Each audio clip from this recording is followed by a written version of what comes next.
The morning after my son's wedding rehearsal dinner, I sat at my kitchen table with a cup of coffee I couldn't taste and a decision I'd already made. I just needed to make the call. My lawyer picked up on the second ring. When I told him what I wanted to do, he went quiet for a long moment. Then he said, "Mr. Callahan, are you absolutely certain about this?" I told him I was.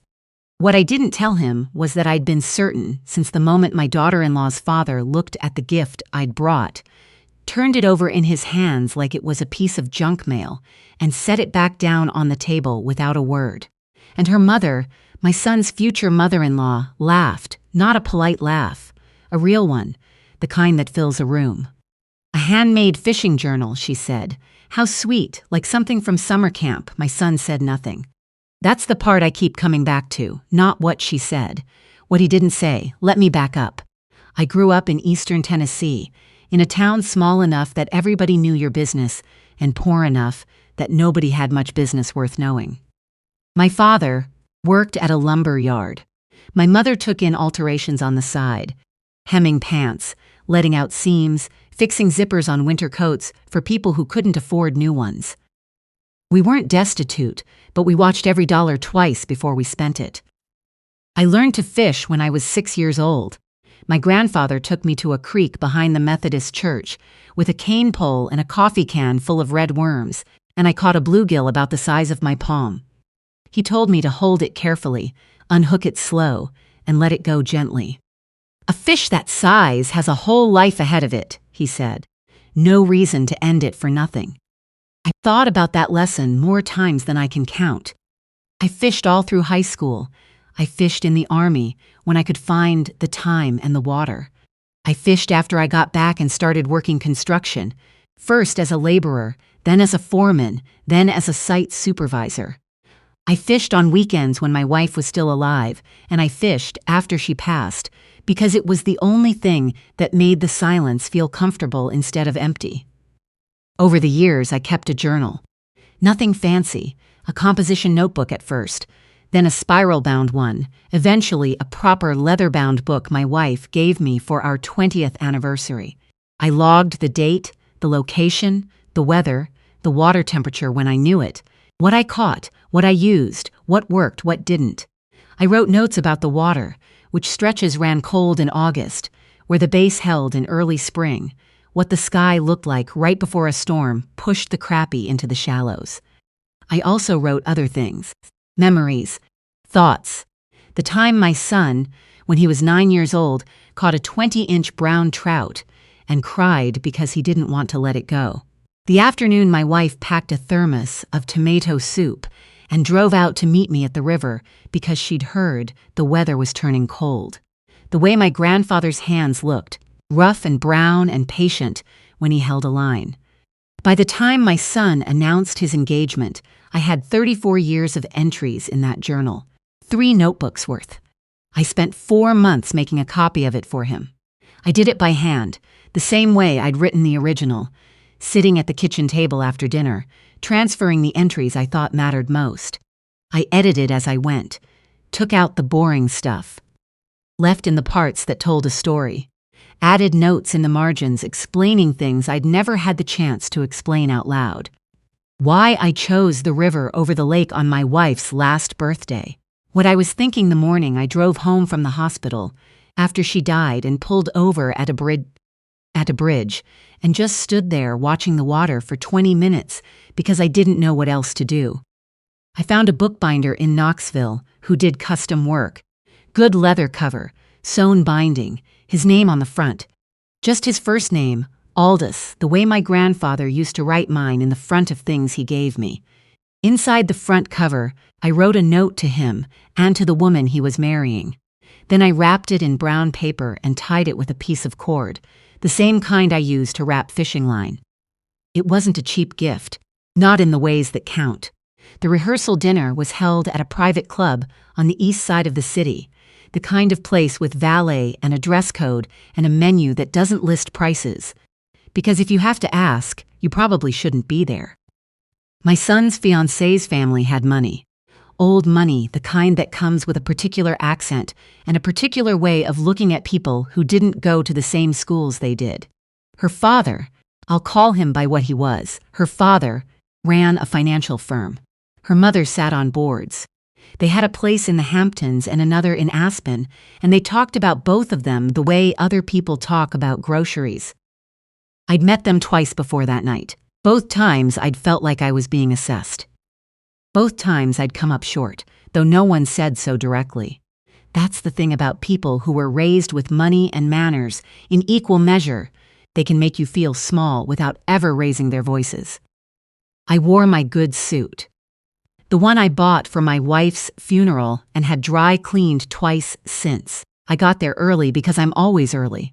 The restaurant host looked at my name card and then looked at me and said pleasantly, "Wonderful. Are you with the groom's party?" I told him I was the groom's father. His expression didn't change, but something behind it did. My son hugged me when I arrived. He looked nervous and happy, the way young men do when they're about to take the biggest step of their lives and haven't yet figured out if it's in the right direction. I told him. He looked good. He told me I did too. We both meant it. His fiancée, I'll call her my son's fiancée, because that's what she was, kissed my cheek and thanked me for coming. Which struck me as an odd thing to say to the groom's father at the groom's rehearsal dinner, but I let it go. Her parents were at the head of the table, naturally. Her mother, slim, highlighted hair, the kind of posture you only get from years of being told to stand up straight, greeted me with a handshake and a smile that didn't reach her eyes. Dinner was fine. The food was excellent, actually. I'll give them that. I had the duck, and it was the best duck I'd ever eaten, which is something I've thought about a few times since, usually bitterly. After dinner, the gifts were brought out. My son's fiancée's parents had given them a trip to Italy. Her aunt had given them a piece of art, something abstract in a gallery frame. Her college friends gave them an envelope I assumed held a check. I gave them the journal. My son opened it carefully, the way I'd taught him to open things. No tearing. Take your time. The wrapping is part of the gift. He untied the cord and unfolded the paper and held it in his hands for a moment, reading the cover. Then he opened to the first page, the note I'd written, and read for a moment without saying anything. His fiancée leaned over to look. Her mother leaned over from the other side. "What is it?" she asked. My son said, "It's a fishing journal. My dad kept one for 30. A fishing journal." Her mother repeated it the way you repeat something when you're deciding whether to laugh. Then she decided. "How darling, like a little scrapbook from the tackle shop." A few people laughed. Not many, enough. Her father picked it up. He just reached over and picked it up without asking, and flipped through a few pages. Then he set it back down, with the same careful neutrality he probably used when putting down documents he'd already decided to reject. "Handmade," he said. It wasn't a question, and it wasn't a compliment. My son looked at me. I looked at him. He looked away first. He said something about how it was a family tradition. His voice was quiet, apologetic almost, as if he were explaining something embarrassing. His fiancée touched his arm. The conversation moved on. Someone said something about Italy. The trip came back up. I sat there with my coffee cup and listened to the room talk about a country I'd never been to and didn't expect to visit. I stayed until it was polite to leave. I thanked the hosts. I hugged my son. I shook hands with people.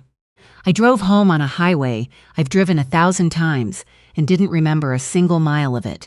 At home, I stood in the kitchen for a while. I looked at the empty spot on the shelf where the original journal usually sat. I'd taken it down that afternoon to cross-check a few entries I'd copied and hadn't put it back yet. I picked it up and held it. 34 years. My grandfather, my father, my wife's handwriting in the margins of a few entries where she'd add a note when I was away. Things like, "You caught this one the same week we found out about the baby," or "I remember this day. It rained and you came home smelling like the river and I made chili." Her handwriting in the margins. I stood there a long time. Then I went to bed, and in the morning I called my lawyer. Here's what most people don't know about me, because I never saw a reason to bring it up. I own 12 properties. 3 commercial, 9 residential. They're spread across 2 states, Tennessee and North Carolina, and they generate enough income every month that I haven't needed to touch my retirement accounts in 6 years. I own them outright or nearly outright. No partners, no investors, no LLCs with other people's names on them. Just me and the work I put into each one, and the decisions I made over 4 decades about where to put money when other people were putting theirs somewhere flashier. I didn't inherit any of it. My parents left me a house, modest, paid off, which I sold and used as a down payment on my first rental property in 1987. A duplex near a community college. Not glamorous. Half the time I fixed things myself because I couldn't afford to pay someone else. I learned plumbing from a YouTube video before YouTube existed, which is to say I learned it from a library book and a lot of mistakes. I kept working construction. I put every dollar I could into the next property and the one after that. When my wife got sick, I sold 2 properties to cover what insurance didn't, and I'd sell every one of them again without hesitation. When she died, I had a choice between grief and work, and I chose both, which is the only way I've ever known how to do things. I never told my son any of this, not in detail. He knew I owned some rental properties. I mentioned them occasionally, the way you mention something that's part of your life without making it the point of every conversation. But he didn't know the scope of it. That was partly my fault, I'll admit. I didn't want him to think about money when he looked at me. I wanted him to think about his father. My lawyer's name is Graham Dent. He's been handling my affairs for 19 years. He's not a flashy man. He's organized and careful and thorough. And when I walked into his office, the morning after the rehearsal dinner, he took one look at my face and told his receptionist to hold his calls. I told him what I wanted to do.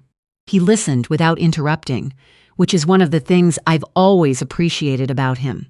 When I finished, he said, "Are you sure?" "Not because I think you're wrong. I just want to make sure you've slept on it." "I slept on it," I said. "I'd already decided before I went to bed." He nodded. Then he pulled out a legal pad and we got to work. My son called 2 days later. He'd clearly been thinking about what to say, because he started with an apology, but it was the kind of apology that doesn't quite take responsibility for anything. He said he was sorry the evening had felt awkward. He said his fiancée's mother could be blunt sometimes. He said he hoped I hadn't taken it personally. I asked him if he'd said anything to her mother. He paused. Then he said, "It wasn't the right time." I asked him when the right time would have been. Another pause. Longer. "Dad," he said. "It was a dinner." "It wasn't. I mean, the gift was great. I thought it was great." "I know you did," I said. "That's not really what I'm talking about." We went around it for a while longer. I didn't raise my voice. I'm 63 years old, and I've been in rooms with men twice my size who were trying to intimidate me, and I've never found that raising my voice helped. I asked him, plainly, whether he thought it was acceptable for someone to mock a gift I'd spent 4 months making. He said no. I asked him why he hadn't said so at the table. He didn't have a good answer for that. Before we hung up, I told him I loved him. I meant it completely. I also knew that love and consequence are not the same thing. 3 weeks before the wedding, I asked my son to come by the house. He came alone, which surprised me a little. He sat in the same chair he'd sat in as a teenager when we had hard conversations, which I don't think either of us noticed until later. I told him I'd made changes to my estate. He looked at me the way you look at someone when you're not sure if you heard them correctly. I walked him through it plainly. Not cruelly. I wasn't doing this to wound him, and I wanted him to understand that. But I also believed he had a right to know the truth, and that the truth was something his future wife's family had decided wasn't worth knowing. The properties, the accounts, the scope of what I'd built over 40 years of early mornings and smart decisions, and doing without things I could have afforded to have. My son sat very still. After a while he said, "I didn't know it was that much." "I know," I said. "That's part of the point." He didn't say anything else for a long time. I let the silence be. I've always thought silence was underused in difficult conversations. People rush to fill it when sometimes it needs to be there. Finally, he said, "What did you change?" I told him. Half of the estate would go into a charitable trust I'd already set up, administered by Graham, with a focus on conservation and river restoration, because my grandfather would have appreciated that. The other half would still come to my son, but it would be held in a structure that Graham had helped design, one that gave me ongoing oversight during my lifetime and protected the assets in the event of divorce or other significant changes. He didn't push back. I hadn't expected him to. My son is many things, and sometimes he fails to stand up when standing up is hard, but he's not greedy. That's one thing I can say for him without reservation. What he said instead was, "Did I cause this?" I thought about how to answer that honestly. "You didn't stop it," I said. "That's different." He nodded slowly. He looked like a much younger version of himself sitting in that chair. The kid who'd caught that brown trout and cried because he didn't want to let it go. I remembered thinking then that it showed something good in him, that tenderness. I still believed it was there. I just didn't know where he'd put it that night at the dinner table. "I should have said something," he said. "Yes," I said, "you should have." We sat together for another hour. We talked about his mother. He brought her up, not me. He talked about a fishing trip we'd taken when he was 14, just the two of us, a lake in Western Carolina where we caught nothing for 2 days, and he'd complained the whole first day and gone quiet and peaceful the second. I remembered it differently than he did, which was interesting. Memory is like that, same river, different angle. Before he left, he asked me if there was any way to go back. "Back to what?" I said. He didn't have an answer. I'm not sure he knew exactly what he was asking. "The journal is still yours," I told him. "I never took it back. Whatever else you think about what happened, that was a gift and I gave it without conditions. But respect isn't something I can make someone feel, son. That has to come from inside them." He hugged me before he walked out. A real hug, not a polite one. His mother used to say you could tell the difference. I went fishing the week of the wedding. I know how that sounds. My son's wedding week. And I drove 4 hours to a stretch of river in the Smoky Mountains and stood in cold water up to my knees and fished for 2 days. I didn't miss the wedding. I was there. I stood up front. I watched my son get married, and I shook hands with his father-in-law and smiled at his mother-in-law and was polite to everyone because that is how I was raised and how I intend to continue. But before all that, I needed 2 days on the river. I caught 3 trout the first morning and released them all. The second afternoon, I caught a brown trout, maybe 17, 18 inches, that fought like it had somewhere important to be. I held it in the current for a moment before I let it go, the way my grandfather taught me. Held it just long enough to feel the life in it. Then I opened my hands and it was gone. What happened after the wedding unfolded, over the following months, the way these things tend to.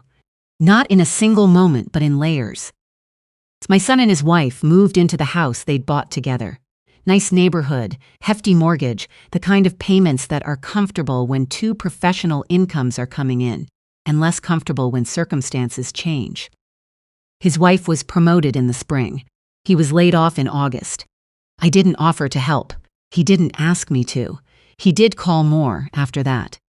We talked about the fishing trip he wanted to take, kept saying he wanted to go back to that lake in Western Carolina, the one from when he was 14. I told him it was still there. Lakes tend to wait. His wife's parents, I gathered from what my son didn't say, were less understanding about the layoff than one might have hoped. There were dinners that got awkward, comments about stability, about making sound decisions, about what a man in his position ought to be doing differently. My son relayed these things to me in a tone that sat somewhere between defensive and exhausted. I listened. I didn't say, "I told you so," not because the thought didn't cross my mind, but because I knew from experience that being right at the wrong time helps nobody. What I said, after one particularly long call, was, "Come out here for a weekend. Bring your wife if she wants to come. We'll go to the river." He came out. She didn't, which I understood. We spent 3 days on the water. First morning, he was tense and distracted, checking his phone constantly, jumping when it buzzed. Second morning, he left the phone in the truck. Third morning, we got up before light and walked down to a bend in the river. I'd first fished 40 years ago, and we stood there in the dark watching the sky go from black to gray to the particular shade of pale gold that happens for about 11 minutes before real sunrise, and neither of us said a word. He caught a rainbow trout around 7 o'clock. A good fish, 21 inches, which is a fine size for this river. He held it in the water for a moment, the way I'd shown him when he was small. Then he looked at me. "Can I keep it?" he asked. "It's your fish," I said. He thought about it. Then he opened his hands and let it go. After, we sat on the bank and ate the sandwiches I'd packed and drank coffee from the thermos his mother used to use, the old green one with the dent on the side that's been in the family since before he was born. He asked me about the journal. How I'd decided what to include. I told him the truth. I'd tried to put in the things I wished. I'd said out loud when there was still time to say them. The things about his mother. The things about his grandfather. The things I'd learned on the water over 34 years that had nothing to do with fish and everything to do with patience and letting go and knowing when to hold on. He was quiet for a while after that. Then he said, "I read all of it, Dad. Every page." I nodded. "The part where Mom wrote in the margins," he said. And then he stopped, because he'd hit the edge of something he wasn't ready to say yet. "I know," I said. We sat there on the bank until the morning burned off and the day settled in around us, warm and ordinary and better than it had any right to be. I got a call from Graham Dent in November. His voice had that particular careful tone he uses when he wants to make sure I'm prepared for what he's about to say. He told me that my son's father-in-law had reached out to him. Through channels, through intermediaries. Graham described it in the way that made it clear. The man had done it in a way that preserved his own dignity in case the answer was no. He wanted to meet. I told Graham to tell him I was available. We met for lunch at a restaurant I chose. Not fancy, not a club, a good solid place downtown that's been there since the 80s and has the best grilled catfish in the county. I was there before he was. He arrived in a suit that cost more than my first truck. He sat down. He ordered water. He looked around the restaurant for a moment with an expression I recognized. The same assessment I'd seen at the rehearsal dinner. Except this time, I could see what was underneath it. The calculation. The revision. He said some things that weren't quite apologies. He talked about how families take time to understand each other. He talked about first impressions and context, and the challenges of blended family dynamics, which is a phrase that meant nothing and everything. I let him talk. When he was done, I said, "What my son gave your daughter is a man who will stand in cold water at 5 in the morning because his grandfather taught him that patience is a form of respect. What I gave them was 40 years of what I know about that. You're welcome to disagree about whether that's worth something, but you might want to make up your mind about it before you decide what kind of relationship you want with me." He looked at me for a long moment. Then he said quietly, "You're right, I was wrong." Simple as that. No elaboration, no qualifications. I respected him more for that than I had for anything else he'd done. It's harder to say plainly than people think. We had lunch. We talked. Not warmly, not like old friends, but honestly. He asked about the properties, which I'd expected. I told him what I wanted him to know and not more. He was smart enough to understand where the lines were. At the end of the meal, he picked up the check. I let him. Outside, on the sidewalk, he extended his hand. I shook it. "I misjudged you," he said. "I know," I said. "A lot of people do. Here's the thing about fishing that most people who don't fish don't understand. The point isn't the fish. The fish is just the reason you're there. The point is the water, and the light, and the quiet, and the fact that you have to be absolutely present. You can't be somewhere else in your head when you're in that current, because the current doesn't wait. The river moves whether you're paying attention or not." My grandfather understood this. My father learned it. My wife, who never fished once in her life, understood it anyway, the way she understood most things without needing to be taught. She knew why I came home from the river, a different man than I'd left. She'd be waiting with coffee, and she'd ask how the water was, not how many I'd caught, because she'd learned those were two completely different questions. My son knows it, too. It just took him a while to remember. The journal I made him is full of that. The water, the light, the quiet. The times I went to the river because I was happy and wanted to be more so. The times I went because I was sad and needed somewhere to put it. The entry from the morning after my wife's funeral when I drove to the creek behind the old Methodist church. The same one my grandfather had taken me to 60 years earlier, and stood there for an hour watching the water do what water does, which is move forward without looking back. He has all of that now. Whatever else happens, whatever changes, whatever gets renegotiated between families over time. That part isn't negotiable and it isn't conditional. It's just his. The same way the river is just the river, and it doesn't ask permission to flow, and it doesn't care who's watching. This past spring, my son called to tell me his wife is pregnant. I stood in my kitchen when he told me. The same kitchen, same table, same cup of coffee. I'd been drinking every morning for 30 years, and I felt something I didn't have a name for right away. It took me a minute. Then I recognized it. It was the same feeling as holding a good fish in the current before you let it go. That moment of holding something alive and full of potential and knowing that the right thing, the only right thing, is to open your hands. Congratulations, I told him. And then, what's the due date? August. I already know which rod I'm going to set aside for that kid. A good cane rod that belonged to my grandfather, light, patient, built for rivers exactly like the one behind the Methodist church. I'll need to make a new journal, of course. Start from the beginning. I've already written the first entry.